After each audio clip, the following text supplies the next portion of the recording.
Consequences if aids Russia and its invasion of Ukraine. It comes after US officials told a number of newspapers that Russia asked China for military equipment. The Chinese Foreign Ministry says it's fake news and US disinformation. Our China correspondent Steve McDonnell has more from Beijing. Just come from the Foreign Ministry briefing here. Of course, we asked several times about this for clarification, and the message coming from the Chinese Foreign Ministry was that it was fake news, or that the US had been constantly spreading disinformation about China recently. But given ample opportunity, Zhao Lijian never directly said that such a request has come from Russia. So, I mean, people can make of it what they will. He says it's fake news. Does that mean there's been no request for military assistance from Moscow to Beijing?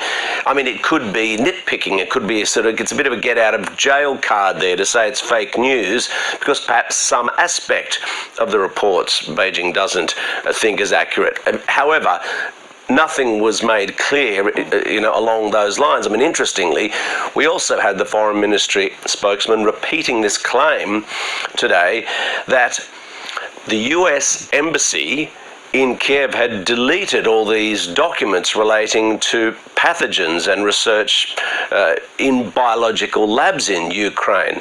Well, when I asked the Foreign Ministry spokesman why it was, he says these have all been deleted. Well, I checked on the website for the US Embassy in Kiev and they all seem to be there to me. So I asked if he checked the website. He just said he'd received different information. We said, well, how about you go and check now? If it turns out that such documents are there, might you go on Twitter and correct the record? Because he's been spreading this line that these documents have been pulled down, and he just dodged the question.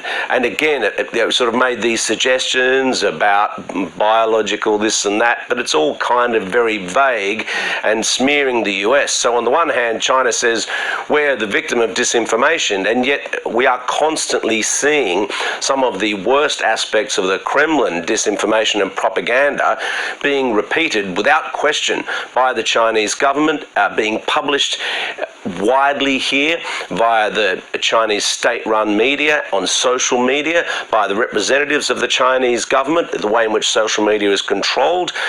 Also, it is having the effect of swinging large parts of the Chinese population in behind the war effort.